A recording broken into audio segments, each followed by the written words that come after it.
o Felipe Reis, que é analista de safra da Earth Daily Agro, e nós estamos aqui com o Felipe para que haja mais entendimento ainda sobre que momento é esse para os campos brasileiros, para nós entendermos os níveis de umidade no solo, entendermos como é que essas situações vão se dar. Felipe, bom dia, seja bem-vindo ao Bom Dia Agronegócio, é um prazer recebê-lo por aqui. Bom dia, Carla. Prazer é todo meu. Felipe, é um momento bastante preocupante. Acabamos de ouvir o seu José Domingos, que é engenheiro agrônomo. Ele está atuando ali, ele atua no estado de Mato Grosso, falando sobre realmente como é preocupante o atual momento, mas como exige cautela e inteligência emocional do produtor passar por isso. Os dados, os estudos, os seus levantamentos apontam para isso também? O que a gente observa, realmente, a gente tem uma seca muito intensa em Mato Grosso, principalmente, choveu aí, só para ter uma ideia, nos últimos 160 dias, ou seja, desde o dia 1º de maio, choveu 10 milímetros média estadual, tá? Enquanto que a média seria mais de 110 milímetros, ou seja, mais de 90% abaixo da média. Só que, se por um lado a gente tem esse cenário ruim, por outro, a previsão traz algumas notícias melhores, né? Quando a gente olha o modelo americano, o modelo europeu, eles já trazem chuvas, principalmente a partir da próxima terça-feira. Então, entre os dias 15 a 20 de outubro, nós devemos ter volumes maiores de chuvas, tá? Principalmente o modelo europeu trazendo aí chuvas, um acumulado de 60 milímetros nos próximos 14 dias, 65 milímetros e a média 57 milímetros, ou seja, chuvas acima da média, tá? Mas tem que ter um pouquinho de atenção, porque o modelo americano, ele traz chuvas também, mas abaixo da média. Ele traz aí uma perspectiva de 35 milímetros no acumulado das próximas 2 semanas, enquanto a média é 57 milímetros. Mas ainda assim, se a gente comparar 35 milímetros para as próximas 2 semanas, próximos 14 dias, com 10 milímetros nos últimos 5 meses, ainda assim deve trazer uma recuperação da umidade. Talvez não tanta quanto o modelo europeu, mas é importante aí a gente confirmar qual modelo climático tem aí uma maior precisão. O modelo europeu, obviamente, ele é mais preferível, tá? Essas chuvas vão trazer a umidade a umidade do solo para cima da média, e isso permite aí já um avanço significativo do plantio da soja no estado. Caso continue a seca, aí talvez o produtor possa aguardar mais uma semana para ver realmente qual vai ser o volume das chuvas aí entre os dias 15 e 20 de outubro, para tentar traçar a sua melhor estratégia e fugir ali de ter que plantar agora e fazer o replantio mais tarde. Felipe, essas condições, ou essas características das chuvas, esse volume que está previsto, ele chega numa abrangência também melhor, ele pode pegar a região de uma forma mais abrangente e com certa frequência para que de fato os níveis de umidade dos solos, principalmente, sejam recompostos?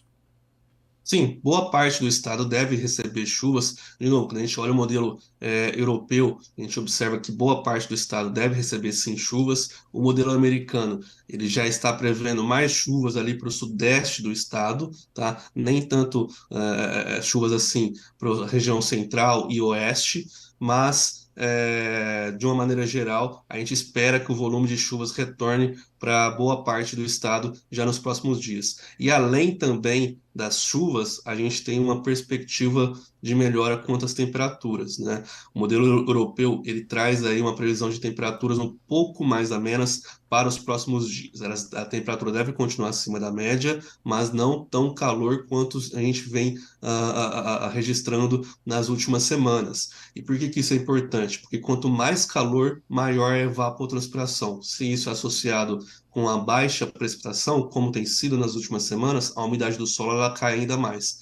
Então, se a gente tiver um pouco menos de calor e mais chuvas, isso permite uma recuperação ainda maior da umidade do solo. Felipe, nós estamos tratando dessa região, mas te preocupa também a condição em outras regiões ou essas chuvas começam a chegar de forma bem mais distribuída e pegando outras regiões importantes de produção, como a região Matopiba, principalmente ali o oeste baiano que está sofrendo com essa falta de chuvas, esses baixos volumes sendo registrados em alguns estados como Pará, Tocantins, como é que você está avaliando e o que os modelos nos mostram para essas outras regiões?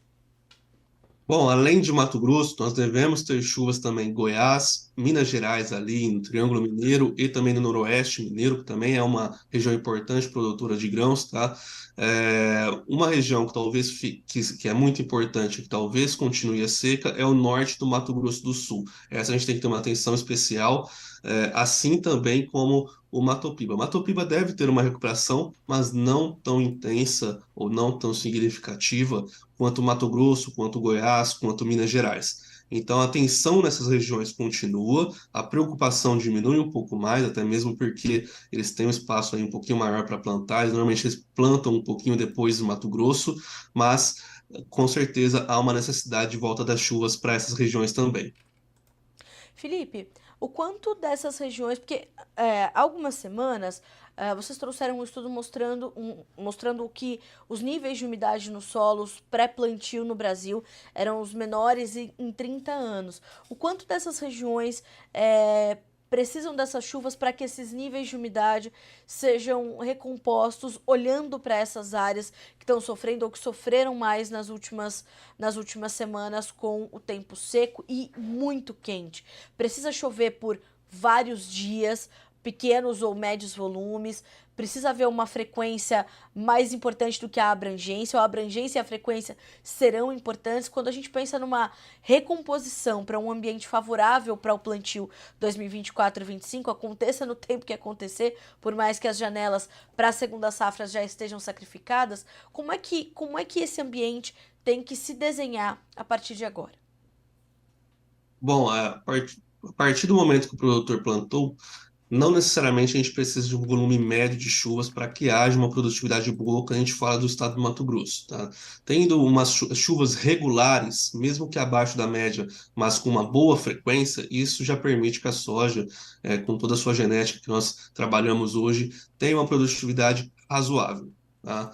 Para outros estados, talvez a gente precise de um pouquinho mais de chuvas ali, um pouquinho acima da média, para que tenhamos uma produtividade boa, mas para Mato Grosso, tendo chuvas regulares, a gente já consegue ver isso. Falando agora do plantio, ou para trazer a umidade do solo de volta para níveis médios, o que a gente precisa, o que a gente observa? Hoje, a umidade do solo em Mato Grosso está em torno de 70, 60% abaixo da sua normalidade. Essas chuvas previstas para as próximas semanas em Mato Grosso, né, então ali entre o dia 15 e 20 de outubro, serão suficientes, caso sejam registrados os volumes previstos, para trazer a umidade do solo para cima da média já ali no dia 17 de outubro. Ou seja, volumes ali que nós estamos prevendo entre 65 e 66 milímetros nas próximas 2 semanas. A partir do momento que chover ali em torno de 40, 45 milímetros, nós já devemos ter uma umidade mais ali do que satisfatória para a realização do plantio e para um início positivo do desenvolvimento da soja no Mato Grosso. Felipe, pensando no sul do país, para onde tem também mais chuva prevista, a preocupação é contrária? Pode chover em excesso no sul do país e trazer preocupações também ali para o avanço dos trabalhos de campo? Essa semana nós já registramos uma paralisação ali no plantio do arroz, por exemplo, por conta desse excesso de umidade. O que está previsto? O que os modelos apontam para o sul do Brasil? Esse é o cenário do Rio Grande do Sul, né? Quando a gente fala ali do sul do Brasil, é um problema que a gente pode ter completamente oposto ali do que a gente está registrando em Mato Grosso, é o excesso de chuva, sim. Rio Grande do Sul tem sofrido aí com essas chuvas acima da média em setembro. Pode ser que nós tenhamos mais chuvas no curto prazo, isso pode retardar o progresso do plantio das culturas de verão, milho, soja, arroz, e essas chuvas devem continuar no Rio Grande do Sul. Tá? A boa notícia quando a gente fala do sul é que essas chuvas estão aí subindo, não devem ficar apenas concentradas no Rio Grande do Sul, deve subir ali também para o Paraná. E o Paraná hoje tem uma umidade do solo abaixo da média, então a umidade do solo deve subir também no Paraná, permitindo aí um avanço um pouco mais significativo da semeadura das culturas de verão. Tá? Mas para o Rio Grande do Sul, a gente tem que ficar atento com as chuvas, olhar diariamente qual que é a previsão para ver se a previsão, se o tempo, se o clima vai permitir aí o plantio ou não. Bom, isso pode trazer alguma preocupação adicional ou como as coisas vão correndo. Porque como é que tá, ou como é que a gente consegue trazer, Felipe, as previsões um pouquinho mais alongadas para entender como pode ser o desenvolvimento dessa cultura no Rio Grande do Sul, num pós-plantio, a gente tem condições favoráveis para o seu desenvolvimento? Quando a gente fala de previsão climática, é sempre uma incerteza, e quanto mais longa a sua previsão, ela é menos assertiva. Por isso que a gente aqui da UFD, a gente trabalha com uma previsão climática de 10 a 14 dias, tá?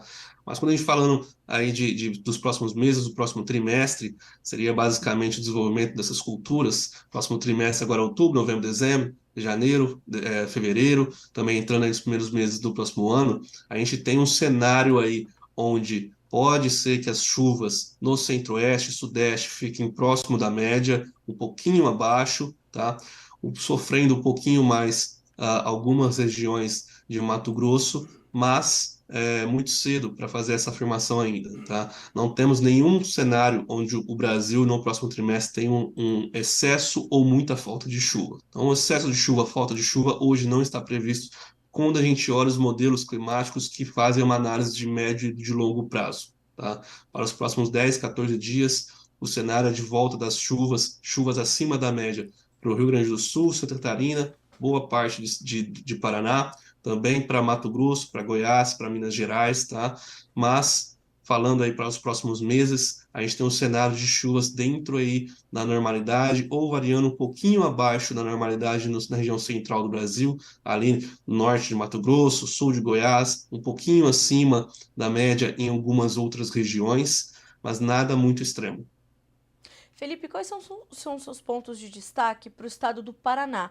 Porque por lá, de lá é de onde tem vindo as melhores notícias quando pensamos também no plantio de soja. São quase 30% de área plantada, com condições um pouco mais favoráveis. A gente está aqui com o Ale Delara nos acompanhando. Obrigada pela sua audiência, viu, Ale? Ele diz assim, ó, aqui na minha região, ele está no Paraná, está chovendo bem e já consegui arrancar com o plantio nesse fim de semana.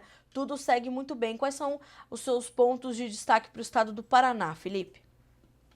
Com o Paraná, a gente observa hoje a umidade está abaixo da média, mas obviamente tem muita coisa para acontecer ainda e as chuvas estão retornando em maiores volumes para os próximos dias. Então é sim uma boa notícia para o Paraná, pelo menos para a sua maior parte do Paraná, especificamente ali oeste, sul e leste do estado, devem ter uma umidade do solo retornando para níveis acima da média já aí na próxima semana, o que é positivo. Uma atenção especial ali para o norte, que deve continuar com umidade ainda baixa. Tá?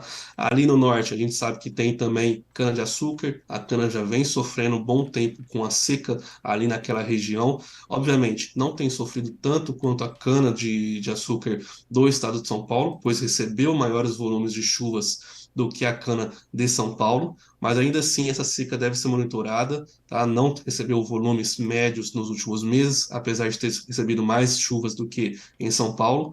Falando ali para soja, para milho, principalmente talvez se o nosso ouvinte tiver na região sul ou oeste do estado, aí vai ficar mais satisfeita ainda com o clima, caso a previsão esteja certa, já aí na próxima semana. Tá certo. Bom, Felipe, nós vamos acompanhar. Quero muito te agradecer por aceitar o nosso convite, por estar pela primeira vez aqui no Bom Dia Agronegócio, embora já muitas vezes no Notícias Agrícolas. As portas são sempre abertas para você. Vamos continuar atualizando essas informações para os nossos produtores que nos acompanham aqui na nossa abertura de mercado. Você está convidado para nos ajudar, porque muita água ainda tem para passar por debaixo dessa ponte. Já já vamos olhar para milho safrinha, para algodão. Tem café também exigindo muito da nossa atenção. Você citou a cana-de-açúcar e depois dos incêndios, né, Felipe? Tudo isso está sendo avaliado com mais atenção ainda. Então ainda tem muito assunto para a gente tratar ao longo desse desenvolvimento dessas próximas safras, né? Com certeza, cara. Nós estamos aqui sempre à disposição. O ciclo da soja, do milho, primeira safra, está apenas começando. Como você disse, tem muita coisa para acontecer. A gente pode ter uma produtividade muito boa do país, como muito ruim. Então, é realmente monitorar semana a semana para ver o que vai acontecer, quando que é o melhor a janela de plantio agora da soja, sem correr um grande risco de replantio, quanto que isso está afetando o milho de segunda safra, o que a gente pode esperar para o milho de primeira safra. Realmente o Brasil não deixa de ser notícia dentro do mundo agrícola nenhuma época do ano. Mas vamos para frente. É isso mesmo. Obrigada, Felipe. Um ótimo restinho de semana para você. Bom trabalho e até a próxima. Um abraço. Eu que agradeço, até a próxima. Até!